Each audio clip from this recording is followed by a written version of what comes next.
James Barús.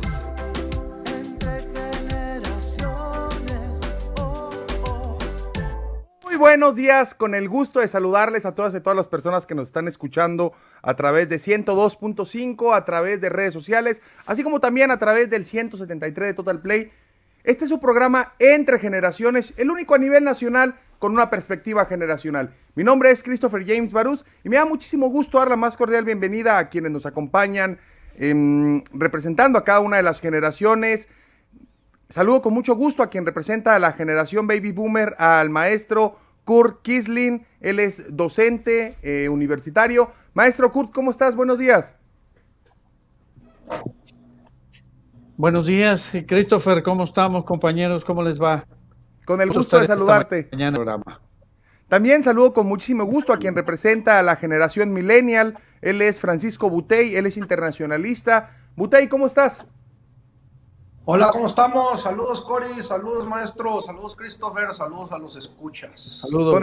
Con el gusto de saludarte. Y también saludo con mucho gusto a Cory Espinosa, también representante de la generación X y también panelista de Entre Generaciones. Cory, ¿cómo estás? Muy buenos días. ¿Qué tal? Muchísimas gracias por la invitación. Buenos días. Con el gusto de saludarlos a los tres. Y hoy tenemos un gran programa que yo debo reconocer que estoy muy contento, pero un panelista de aquí está muchísimo más contento. Y el plebiscito constitucional de Chile, escuchemos el contexto. Por primera vez en la historia, Chile redactará una constitución hecha por una asamblea elegida por voto popular. Esto tras el histórico plebiscito del pasado domingo, en el que con una participación superior a la mitad de la población y casi un 80% a favor, se votó por cambiar la constitución actual, que data de la época de Pinochet. Esto es sin duda un gran triunfo, no solo para Chile, sino para la democracia y para el bienestar de todos los chilenos. Hablemos entre generaciones. Hablemos entre generaciones, plebiscito constitucional de Chile. Y ahora sí que, perdón Cory, perdón Butey, pero le doy la palabra primero al maestro Kurt. Maestro Kurt, ahora sí parece que nos deshacemos de las dictaduras, de las naciones de un solo hombre y de Pinochet. Ahora sí, adiós. Maestro Kurt. Sí, aquí estamos felices y contentos con un impresionante, histórico, en donde la manifestación del pueblo chileno en este plebiscito fue realmente extraordinaria. Números redondos, 80-20. 80% población chilena a favor de la y el 20% en contra, ¿sí? Fue una expresión realmente extraordinaria en un ejemplo de civilidad que pues de alguna manera casi siempre ha manifestado o ha expresado a Chile y al pueblo chileno, sobre todo al pueblo chileno, en momentos de grandes conflagraciones, de grandes conflictos, pues ha sabido sacar adelante y salir adelante con una gran dignidad estos compromisos con la democracia.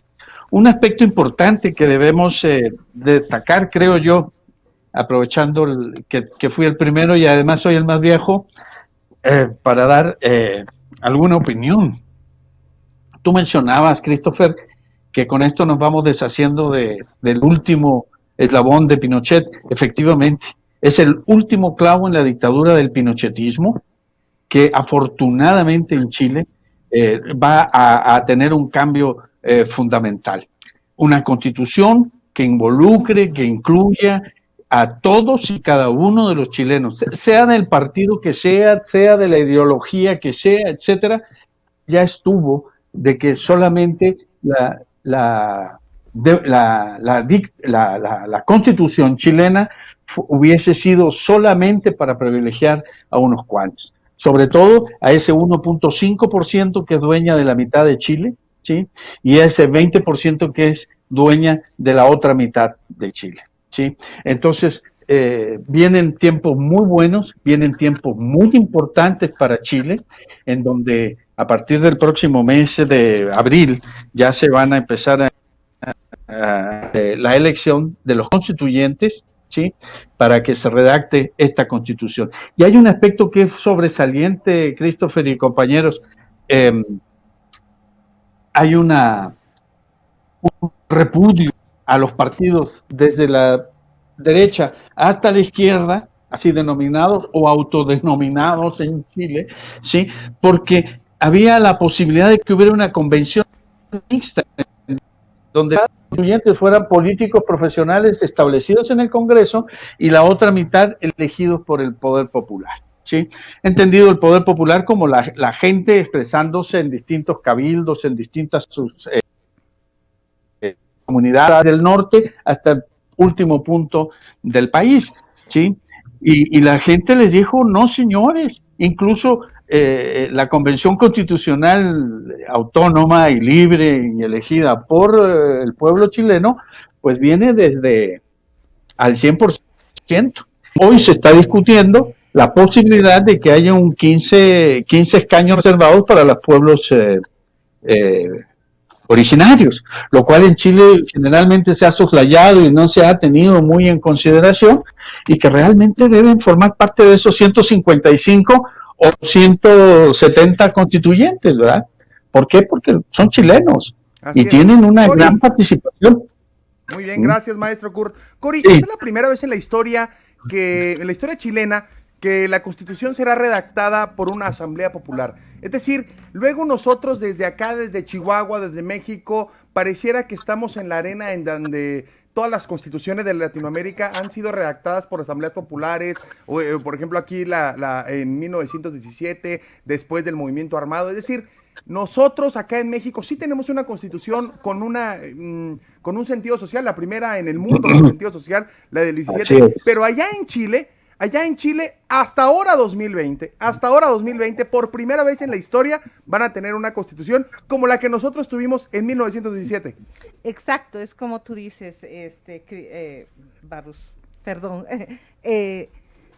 Yo quiero felicitar al pueblo chileno, porque de verdad, el haber ganado con una paliza tremenda al fascismo neoliberal en Chile, es una paliza que se ha sumado a la paliza que se le ha dado a la derecha internacional, como en Bolivia. En Bolivia también se ganó con una tremenda paliza.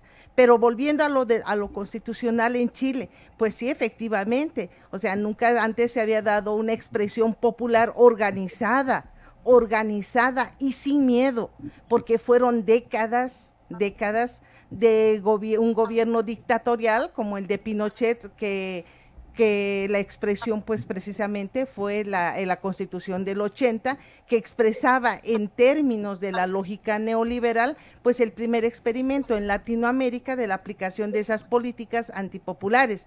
Eso dio producto pues a una ola de descontento social que perdió el miedo a la represión de miles de presos políticos en la cárcel, asesinatos, torturas, desapariciones, inclusive horas antes del plebiscito, seguía con esa política que se llama asesinaron a mapuches, la política que se llama de represión y de avasallamiento a las expresiones populares.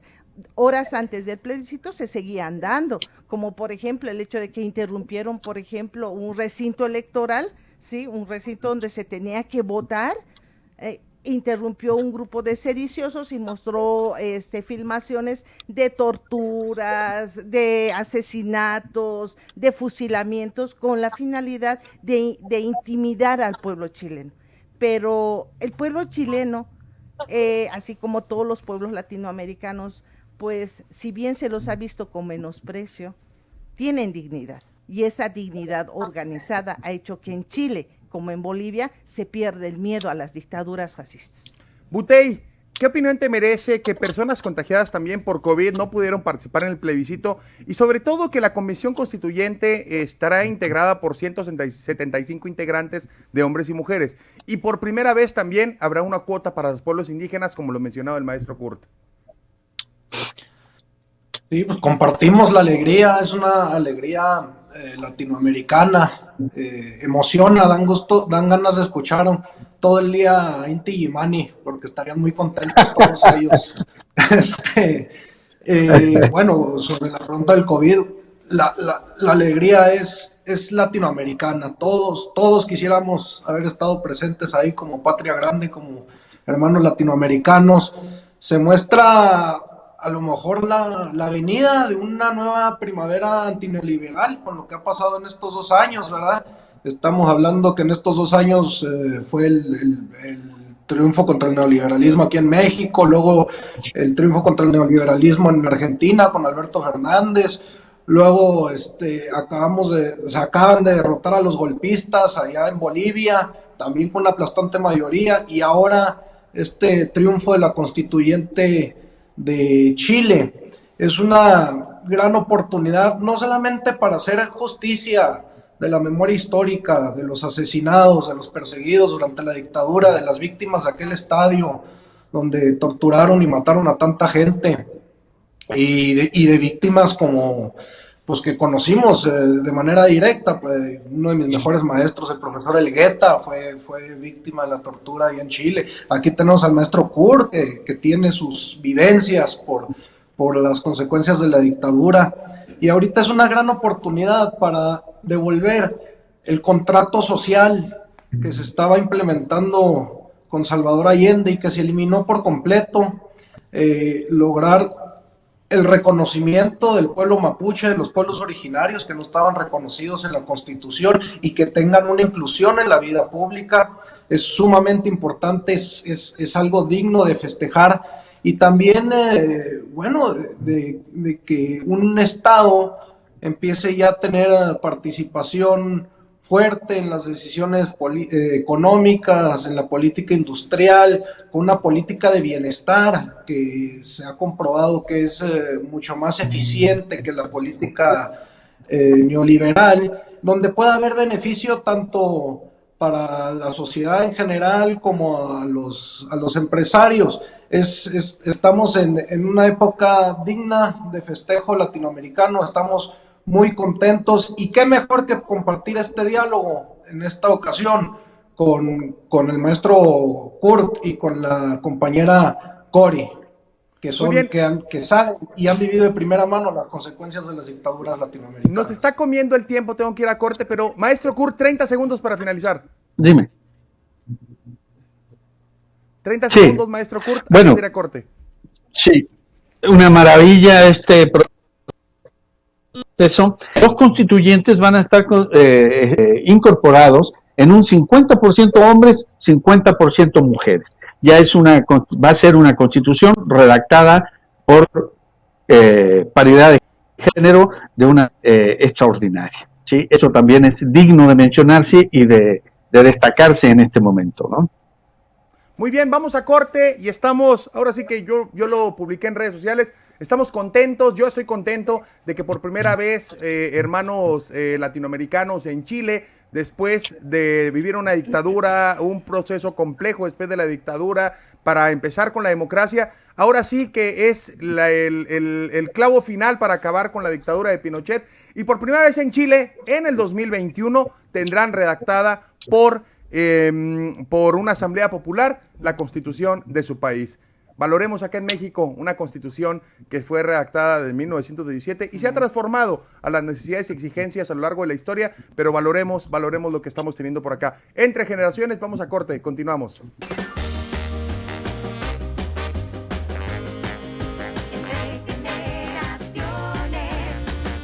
Continuamos, regresamos Entre Generaciones en este gran programa con Cori, con el maestro Kurt, con Butey. Segundo bloque, conflicto del agua. Escuchamos el contexto. El conflicto del agua, que ha ocasionado manifestaciones y protestas por parte de los productores chihuahuenses, por fin llegó a buen término. El gobierno federal arregló que lo que faltaba por cubrir de la cuota que le corresponde a México se pagara con el agua de 2 presas internacionales. El presidente López Obrador criticó la actitud poco responsable de las autoridades estatales, pero dijo que esto no significa que dejarán de atender a los chihuahuenses. ¿Será este el comienzo de la reconciliación entre Chihuahua y la Federación? Hablemos entre generaciones. Cori. Sí, yo creo que el conflicto no era entre Chihuahua y el gobierno federal, era el conflicto de un grupo determinado con intereses muy particulares con el gobierno federal y que usaron políticamente el problema del agua. Y pues qué bueno que ahora se resolvió, porque este es, yo creo que un marco dentro del ejemplo de diplomacia internacional ejemplar, porque se llegó a buen término, pues el agua para los chihuahuenses y para los mexicanos y todos los estados fronterizos está garantizada, no hay ningún problema y es más, pues sí es cierto, o sea, en términos ventajosos. Eso es lo que hace de una diplomacia internacional, pues una diplomacia positiva y una diplomacia de privilegio. ¿Por qué? Porque los intereses nacionales de un país, en este caso de México, pues han sido garantizados. O sea, se ha evitado una guerra que nos iba a llevar a acabarnos entre hermanos, ¿sí? Se evitó un conflicto garantizando el agua, ¿sí? Ahora que no se garantizó el 100% de aquí a 20, 30 años, no, pero hay una situación ya creada de pacificación en torno a eso. No olvidemos que México está al lado de un país de las más grandes, que es una potencia mundial, y pues no podemos desdeñar el paso positivo, en este caso de la diplomacia del gobierno mexicano, que ha sido un ejemplo y está favoreciendo pues a los intereses nacionales.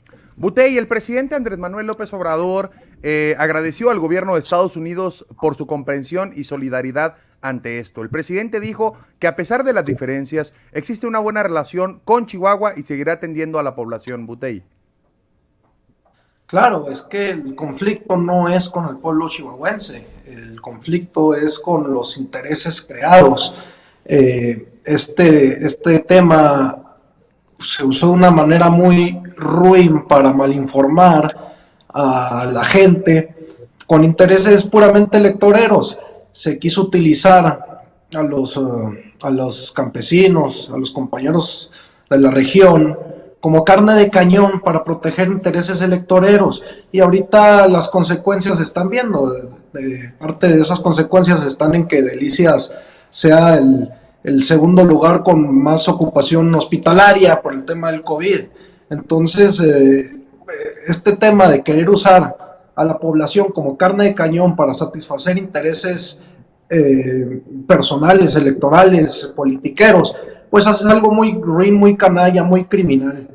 También sobre la diplomacia, bueno, qué bueno que ya se llegó a una solución. Desde el principio se avisó que el agua estaba garantizada, no se iba a dejar, nunca se dejaría sin agua a los productores de Chihuahua ni de ningún estado.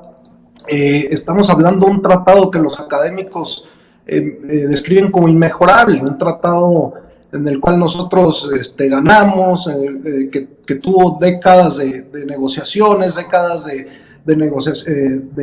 negociaciones fallidas, hasta que en el contexto de la Segunda Guerra Mundial pudimos imponer nuestros intereses para lograr un tratado tan a favor a nosotros, en el cual nosotros cobramos 4 veces más de lo que pagamos.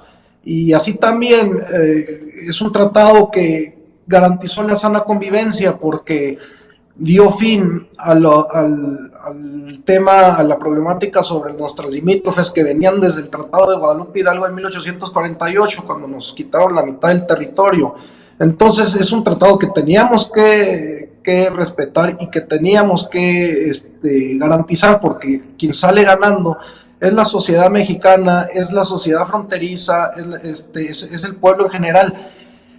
El hecho de que estos gobernantes no hayan entendido la gravedad de meternos en un conflicto internacional por sus fines electoreros, pues habla de la calidad de ellos mismos, porque las consecuencias del incumplimiento del tratado hubieran sido mucho peores, tanto poniendo en riesgo lo logrado por el TMEC, como poner aranceles o sanciones económicas a los mismos productos agrícolas o productos de algunos otros sectores, como puede ser la automotriz.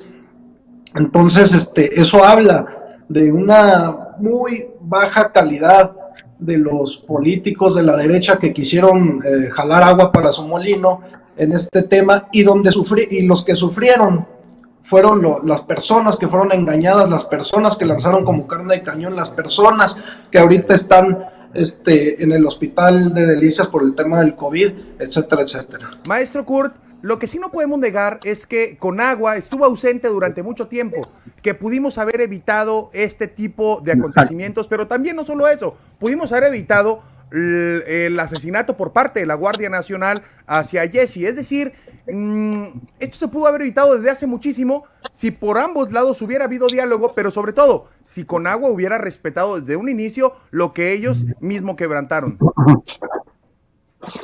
Sí, evidentemente que Conagua tuvo una participación bastante anodina, cargada hacia no sé qué intereses realmente, ¿sí? O si partidizó desde antemano la situación con los productores agrícolas de la región, ¿sí? Al final de cuentas se afecta a los mexicanos y no podemos permitirnos ni que los chihuahuenses ni los mexicanos de ninguna parte del país se vean afectados por una mala posición, por una mala gestión de alguno de sus funcionarios o de algunas de sus entidades. Y en este caso Conagua, por angas o mangas, intencionalmente o por torpeza, dejó pasar el tiempo para hacer las primeras negociaciones. Y cuando hace las negociaciones, pues fueron situaciones de una confrontación realmente inusitada, ¿no?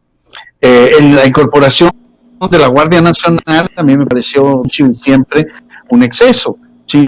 No es necesario muchas veces que la Guardia Nacional, el Ejército o quien corresponda en un momento dado como un ente de autoridad y de ley tenga que entrar, pero no de esa manera, ¿sí? Evidentemente que aquí es importante la mesura, la inteligencia por parte de quienes en un momento dado tienen que tener la responsabilidad de las operaciones y las negociaciones, transparentar la situación de cuál es la estrategia que se está llevando a cabo con los grupos en conflicto. Si yo no sé qué está haciendo el gobierno, qué está haciendo el gobierno federal, o Conagua, o quien sea, o Relaciones Exteriores, en el manejo de la adaptación, adecuación o modificación del Tratado de Aguas, bueno, pues que se transparente y se le comunique a la gente, ¿sí? Yo no puedo ir y reprimir una situación dejando la sombra o la circunstancia o la creencia de que esa situación es producto de que fueron solamente los parceleros, los productores de la región de Chihuahua, independientemente si son pequeños, grandes o enormes productores o pequeños productores.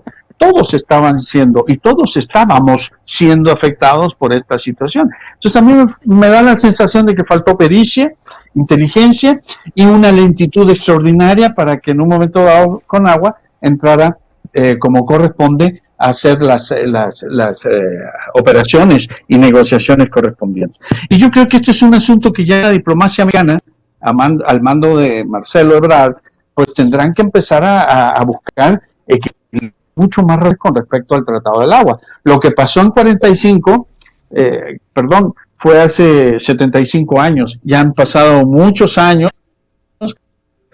bajo poca agua, bajo el río o bajo la presa, pero que habrá que tener en cuenta que las condiciones de aquella época cambiaron y las condiciones de la actual época pues nos obligan a tener un tratado o una modificación, una adecuación al tratado que afecta generalmente a la población de México, a la población de Chihuahua, de Coahuila, sí, y de Tamaulipas, que son los directamente afectados, ¿verdad?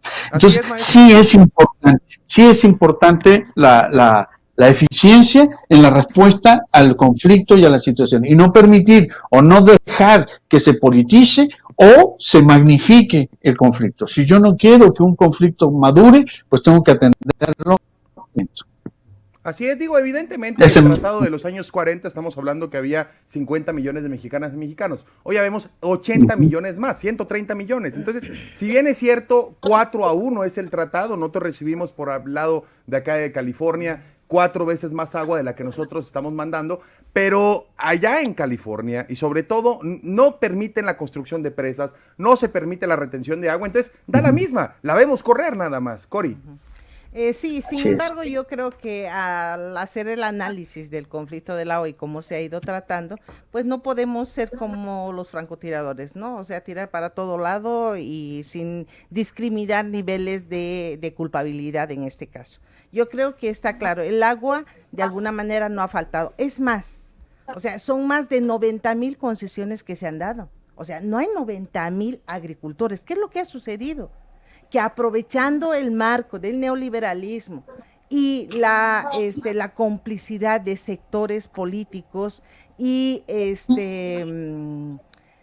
grandes señores terratenientes aquí en Chihuahua han aprovechado el marco legal, el marco político que precisamente tenían ¿para qué? Para acaparar agua, para acaparar concesiones, sí, porque no me diga cuántos son los agricultores en Delicias o en Cuauhtémoc, o sea, y en todas las áreas del conflicto, pues no llegan a 90. ¿Y cómo se responde a eso? O sea, son más de 90,000 concesiones. Lo que quiero decir es de que se han dado concesiones de más. Por ejemplo, el cultivo de la nuez o de la alfalfa necesita varios miles de metros cúbicos de agua. O sea, se traga el agua, se traga desmedidamente. Es decir, desde un principio los criterios, es cierto, ¿sí? Han sido mal utilizados. ¿Sí?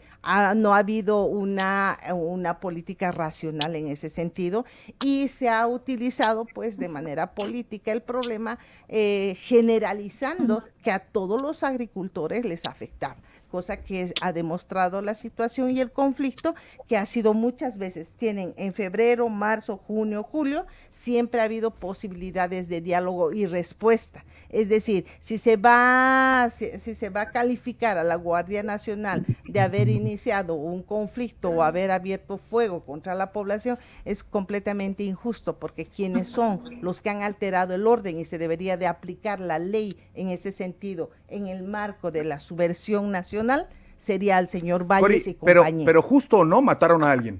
Y fue la Guardia Nacional. Sí, pero no, o sea, ustedes lo dan por sentado que fue la Guardia Nacional. No lo doy por sentado. La Guardia Nacional hoy mismo detuvieron a 12 personas. Hoy la Guardia Nacional detienen y ponen en la investigación, ahorita en la mañana. Detienen ponen en la investigación. No. Ajá. Asumen ellos la responsabilidad de la Guardia Nacional y ellos mismos lo ponen en la investigación para poderlos procesar. O sea, no estoy inventando que la Guardia Nacional no mató a Jesse. Sí la mató y la Guardia Nacional lo aceptó.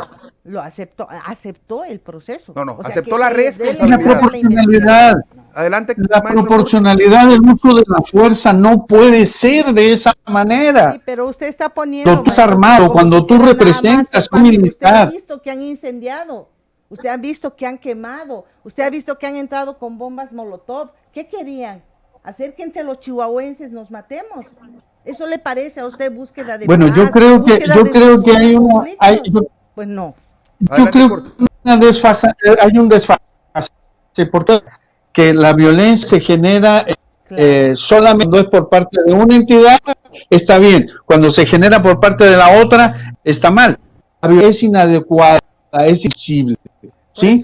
El problema del agua había que tomarlo de manera adecuada por parte de las autoridades y ejercer la fuerza de manera racional. ¿Sí? No se puede ahora una bomba molotov que también estaría por verse, si realmente fue así, porque el esquema de muchos de los estados en América Latina es que mandan infiltrados, gente que viene de otra parte y generan los conflictos y luego se van escondiendo.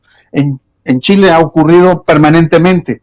La semana pasada quemaron una iglesia y resulta que era un marino de la Marina chilena el que había quemado la iglesia para echarle la culpa a la gente que estaba por la prueba. Entonces hay que ser cuidadoso, maestra, con todo respeto y con mucho cariño sobre estas situaciones, porque no pasa por el blanco o negro. Acordémonos que esto también tiene matices. No podemos analizar esto desde el punto de vista maniqueo. ¿Es blanco o es negro? ¿Es bueno o es malo? Estos son los buenos y estos son los malos. Somos chihuahuenses, somos mexicanos, tenemos que resolver el problema del agua como corresponde, de acuerdo a la ley, pero con una ley adecuada y racional. Se nos va el tiempo. Regresamos ahorita al siguiente bloque contigo, Butey. Continuamos Entre Generaciones. Vamos a corte.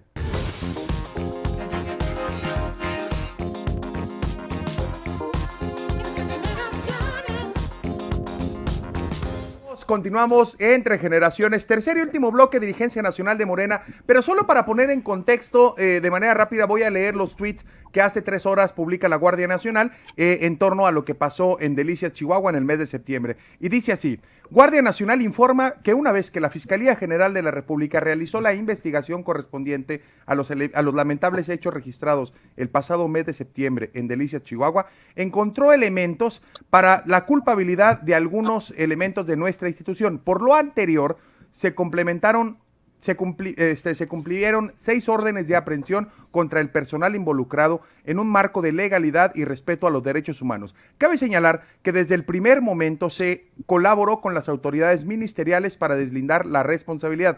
Reiteramos que en la Guardia Nacional no se tolerará abuso o uso excesivo de la fuerza por parte de su personal, normando su actuación en el irrestricto respeto a los derechos humanos. Ahí está, no lo digo yo, lo dice la Guardia Nacional con la responsabilidad del cobarde asesinato hacia Jesse en el pasado mes de septiembre en Delicias, Chihuahua. Dirigencia Nacional de Morena, escuchemos el contexto.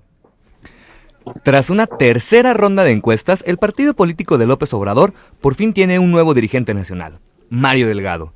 Tras el empate técnico de hace unas semanas, el INE validó la victoria de Delgado, mientras que Porfirio Muñoz Ledo sigue sin reconocer el triunfo de su contrincante. ¿Podrá Mario Delgado acabar con los pleitos internos y unir a Morena para la elección de 2021? Hablemos entre generaciones.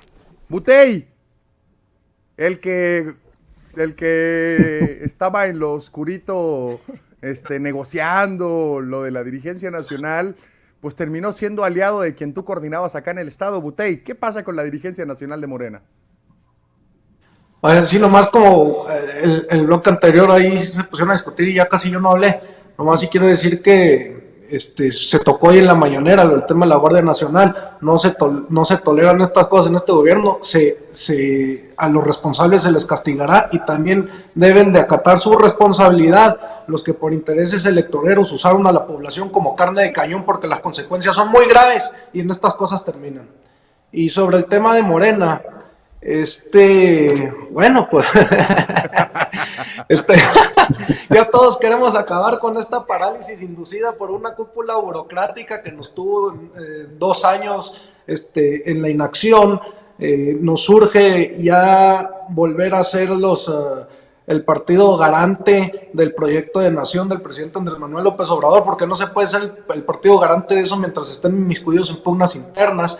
Los que se quejan ahorita de los resultados es la misma nomenclatura que causó esa parálisis.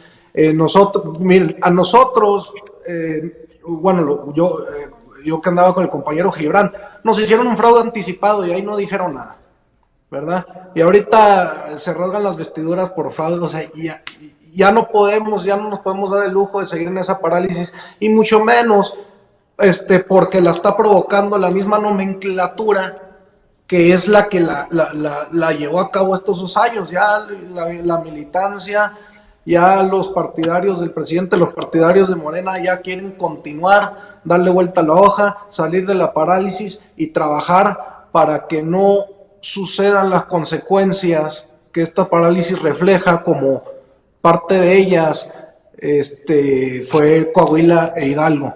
Entonces, yo digo que ya es hora de darle vuelta a la hoja, buscar la unidad, trabajar en unidad para salir adelante y poder rescatar lo que tanto nos costó construir. Yo que más hubiera querido personalmente que hubiera sido con el compañero Gibran, pero pues ahí hubo un fraude anticipado y ya le dimos vuelta a la hoja, ya buscamos la unidad. Entonces ya que lo haga la nomenclatura también. Maestro Kurt, ¿qué opinión le merece que el partido político del presidente de la República, a 2 años del gobierno, siguen sin ser partido? Vemos a 21 dirigencias estatales sin estar renovadas, siguiendo limitadas, y de los 2.500 dirigencias municipales, en muchos de los municipios ni siquiera se existen. Yo debo reconocer que no sé quién es el dirigente municipal de Morena acá en Chihuahua, o quién es el coordinador de cada uno de los distritos locales, o quién es el coordinador de cada una de las 650 secciones electorales. Maestro Kurt, ¿esto le beneficiará al partido político del gobierno? Yo creo que no. Porque los caudillismos siempre son malos. Cuando se va detrás de un caudillo se va como la manada, ¿sí? Sigue el búfalo y todos los búfalos van detrás del búfalo. Si el búfalo se caen todos, ¿sí? Entonces, cuando no hay un partido que realmente tenga un proyecto vertebrado, estructurado, militante, con gente que participe, que sea tenida en consideración para dar sus juicios, sus puntos de vista, sus opiniones, entonces estamos realmente mal. Yo creo que eso es un conflicto. Aquí dice que el INE hizo 4.729 encuestas efectivas. ¿A quién? ¿A militantes? ¿A la población común y corriente? ¿A quiénes realmente se dirigieron? ¿Cuántos son los militantes? ¿Cuál es la base de la militancia verdadera de de Morena. Todo eso es importante que lo tengamos en cuenta como militantes. Yo alguna vez participé en algún partido, pero me interesaba a mí saber y éramos tenidos en cuenta en algún momento, nos preguntaban sobre tales o cuales acciones, pero aquí parece que en general pareciera ser que ser militante es ser un voto más y ver a con quién me conecto para obtener una posición de ventaja, una posición de privilegio. Las ideas, los principios, los ideales del partido parece que nunca se toman en cuenta. Y no me refiero solo a Morena, me refiero en general a todos, ¿eh? Ese es un mal de la política y eso va a generar o genera lamentablemente estallidos importantes, ¿sí? Porque si no sabemos quiénes son, por qué hicieron 4.700 encuestas efectivas, qué porcentaje de los realmente morenistas, militantes de Morena, estuvieron participando en ello, ¿sí? Y si a mí me preguntan sobre Morena y yo les digo que voten por Juan Pérez, pues al final de cuentas pues no tendrá ningún valor porque yo no soy un militante de Morena. Entonces, hacer matemática o estadísticamente bien el modelito no sirve de mucho. Aquí lo importante es que nosotros podamos en un momento determinado tener un partido, tener un planteamiento ideológico y que este pueda ser realmente tenido en cuenta y que ser militante es formar parte y poder participar de manera efectiva en los procedimientos. Si yo soy militante del partido X en mi colonia y asisto a las reuniones periódicamente, a las reuniones de mi partido y el diputado de mi colonia va a tomar una posición, somos consultados los miembros de las bases o de esas células o grupos de la militancia del partido. Aquí se gana un diputado y se manda solo. Un presidente municipal y hace lo que le da la gana y se lleva a sus huestes, incluso se las traen de otro estado. Y no me refiero a Morena, me refiero a otros partidos que llegan y traen gente de otros estados a ver los asuntos de Chihuahua o los asuntos de Delicias, de Parral, lo cual me parece que hay una carencia y una ausencia de militancia que es lamentable, que es la enfermedad de este y de todos los partidos. ¿Sí? No puede haber militancia, ni puede ser, pueden haber hecho 6 millones de encuestas y dar los mismos resultados. Si al final de cuentas, pues las empresas que las realizan, vamos a suponer que son gente con probidad estadística y criterios adecuados, ¿sí? Pues vamos a evitar los fraudes. Si ganó Pedro y participamos correctamente, pues yo me sumo con Pedro. Si ganó Juan, voy con Juan. No hay problema. Pero ser militante es como comprar un boleto para ir a un partido que no se va a jugar. Maestro Kurt, yo aquí le pregunto a Cory cuando dice, al margen de la ley, significa el triunfo del dinero sobre los principios. Lo dice Porfirio Muñoz Ledo al triunfo de Mario Delgado. Sí, yo creo que es inevitable pues este tipo de posturas, pero sin embargo, a lo que se refería el maestro es bueno, o sea, ¿por qué responder? ¿Por qué el INE se involucra en asuntos internos de un partido? Porque no es se cierto, pusieron de esa fue acuerdo. una consecuencia, exacto. Okay. Esa fue una consecuencia del poco tacto político de los dirigentes de Morena, exacto. Ahora yo creo que hay que verlo desde el punto de vista de lo valioso que es la voluntad política. ¿Sí? La voluntad política que pues va a llevar a la unidad, estamos hablando de Morena, no de cualquier otro partido, ¿sí? Morena es un partido movimiento, es Movimiento de Regeneración Nacional. Hay que hacer una diferencia, un movimiento tiene otra composición orgánica, tiene otra composición social que un partido tiene lineamientos más rígidos, lineamientos pues que se deben seguir de manera orgánica. En un movimiento tú tienes que conciliar intereses, tienes que buscar ver cómo responde pues una política determinada a determinados intereses. Recuerden que ustedes pues los queridos televidentes, pues en qué condiciones se llegó a ganar pues las elecciones presidenciales que le dieron la presidencia al licenciado Andrés Manuel López Obrador. Era con el concurso de muchos sectores sociales. Por eso mismo yo digo que la voluntad política es oro ahorita, que hay que buscar la unidad, ¿sí? La unidad en torno a ¿qué? En torno no al caudillo, al liderazgo, en torno al proyecto, en torno a un proyecto que ha decidido sacudirse de más de 30 años de neoliberalismo que ha provocado la pobreza de las de inmensos sectores de la población en México, ¿sí? Que ha sumido en la ignorancia. Yo soy maestra y yo veo como generaciones de ahora no pueden articular un concepto, no pueden responder a un concepto, y eso no es porque los jóvenes o los niños no tienen las capacidades aptas biológicas o psicomotrices. El punto es de que fue una política educativa que respondió a esas políticas. Entonces, la situación de Morena, ¿sí?, se tiene que resolver dentro del marco de la visión como movimiento. Es un movimiento donde tienen que concertarse diferentes intereses en torno a la unidad y a un proyecto nacional. Ese proyecto nacional tiene que encaminarse y no desviarse del plan nacional de desarrollo de un país. Eso es lo que se debe ahorita apuntar, ¿sí? Apoyar todas las políticas públicas que están dando más beneficio, ¿sí?, a la población. Aquí tenemos el caso de Chihuahua, sí, hay el caso de tanta migración que habían de comunidades rarámuris, ahora están siendo empleados en Sembrando Vida, hay resultados objetivos. Eso es lo que importa. Al fin y al cabo, a eso le llamamos cambiar y mejorar la vida de los mexicanos, y debemos estar en ese marco. Yo creo que la función de todos los militantes de Morena no tiene que desviarse de eso, ¿sí? El que se desvía está siendo desleal a sus principios y a su proyecto de al proyecto de la cuarta transformación. Butey, aquí hay algo que me genera un poco de conflicto, porque el presidente de la República en diversas ocasiones ha dicho que la escuela de neoliberales, el ITAM, es la que nos tiene sumido en la pobreza. Y seguramente hoy que llega un neoliberal, o un egresado de la escuela más neoliberal, Mario Delgado, es egresado del ITAM, llega a la dirigencia nacional de Morena. Pero no solo eso, también la historia es cíclica. Y Porfirio Muñoz Ledo siempre tuvo una bronca casada con Camacho Solís, y Camacho Solís no deja de ser, en paz descanse, el papá político de Marcelo Ebrard, aliado político de Mario Delgado. Es una bronca que ya traían de antaño entre hijos, nietos, bisnietos de grupos políticos. Pero ¿qué opinión te merece que el que es el egresado de la escuela más neoliberal, dicho por el presidente, ahora llega a la dirigencia nacional de Morena?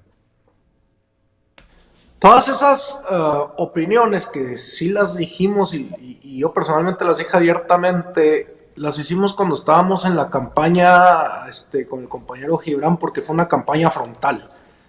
Le dijimos todo lo que pensábamos y todo con lo que no estábamos de acuerdo. Después de aquel fraude anticipado, nosotros llegamos a la conclusión que lo que menos se puede tener ya es la parálisis inducida. No podemos seguir con eso. Entonces fue cuando, es cosa que no saben, cuando Gibran se apareció con Mario, Gibran le ofreció a los dos candidatos que quedaron adoptar nuestro proyecto, porque aparte fuimos los únicos que presentaron un proyecto para rescatar el partido de 11 puntos, nadie más presentó un proyecto. Porfirio Muñoz Ledo, en una actitud sectaria, egocéntrica, dijo que habíamos quedado en 12º lugar y no tenía nada que platicar con nosotros. Mario Delgado, al contrario, aceptó adoptar 5 de los puntos más importantes de ese proyecto. Uno de los que yo considero muy importante es el observatorio político, ¿no? Y otro, un método confiable de creación de encuestas. Porque, pues bueno, es la verdad, éramos los únicos con un proyecto, nadie más. Entonces, ¿qué hacemos para terminar esta parálisis? Aceptamos ir en unidad con alguien que se compromete a nuestros puntos, o no metemos las manos y dejamos que gane la nomenclatura que provocó esta parálisis. Todas las opiniones que tuvimos ya sea sobre Mario Delgado o sobre Porfirio Muñoz Ledo, las dimos en la campaña. Pero ahorita ya hay que voltear la hoja, ya hay que buscar esa unidad, aunque esa palabra está tan choteada, pero ya urge esa unidad verdadera, unidad militante. En esa parálisis que hizo la cúpula burocrática, se olvidó a las bases, se olvidó la participación de las bases, y tenemos que volver a eso, porque eso es lo más importante en un partido de izquierda, son las bases, no las decisiones popularias. Entonces, no, o sea, no podemos dar marcha atrás, tenemos que ir de frente ya para poder rescatar, lo repito, lo que tanto nos costó construir, porque no le costó solamente a la cúpula burocrática que hizo esta parálisis, sino a millones de mexicanos y militantes que estuvieron desde el principio raspando suela, trabajando. Esos son los que se quedaron afuera con esas malas decisiones, y eso es lo que tenemos que rescatar. Oigan, esta charla está muy amena y todos los temas están en pero tengo que ir a corte y regresamos a ronda rápida, rapidísimo me la aviento para dar últimas recomendaciones. Vamos a corte, continuamos.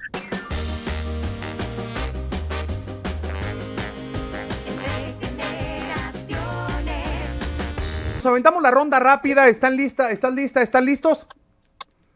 Esto. No. Adelante, maestro Kurt, Chile. Bien, Chile.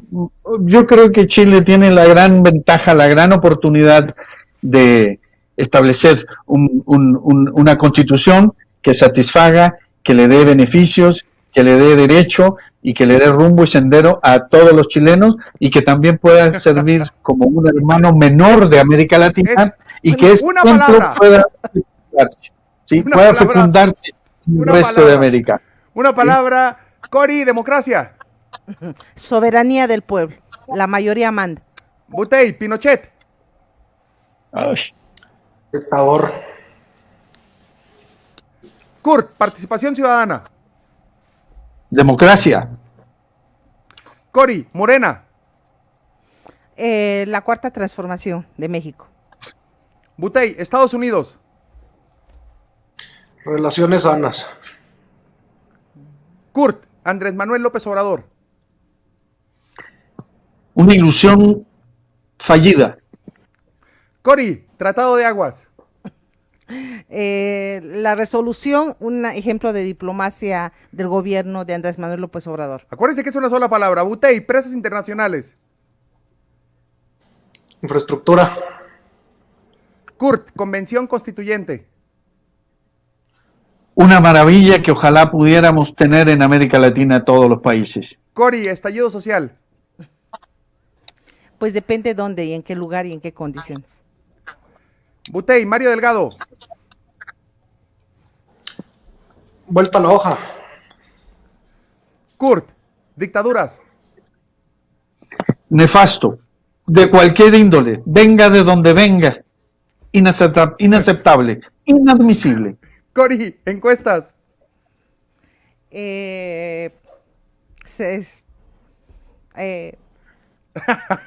Butey, Porfirio Muñoz Ledo. Nomenclatura burocrática. Y vamos a finalizar y le voy a dar 30 segundos a cada uno para cerrar este gran programa. Maestro Kurt, 30 segundos, adelante. Bueno, si tomamos en cuenta que miles de mexicanos, millones de mexicanos votaron hace 2 años por el gobierno de Andrés Manuel López Obrador, y el partido que lo condujo, que lo llevó adelante, no ha satisfecho de manera democrática la participación de su propia militancia, el involucramiento de su propia militancia, tiene que ser un aspecto que desilusiona. Desde el punto de vista de lo que representa un partido, más allá del proyecto, lo que esté haciendo o no el presidente, yo me refiero a cómo el partido que sustenta el gobierno, en un momento determinado, carece de una solidez importante en su base. Perdón, sí. Butey, 30 segundos. Bueno, el Andrés Manuel lo dijo, mucho pueblo para tan poca dirigencia, pero ese mucho pueblo sirve de mucho.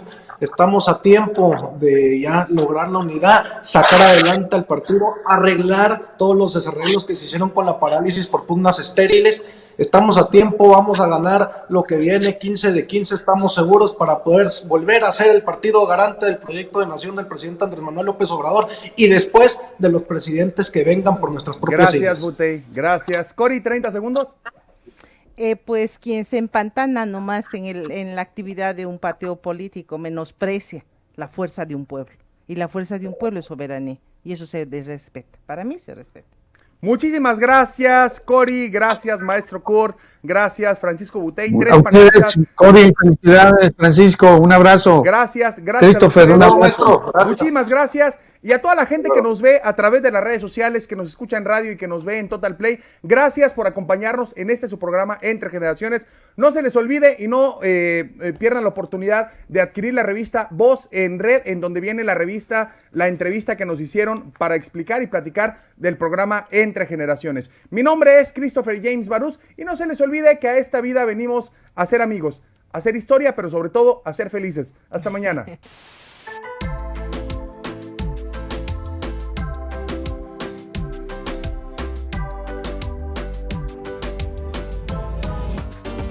Escúchanos de lunes a miércoles de 9 a 10 de la mañana.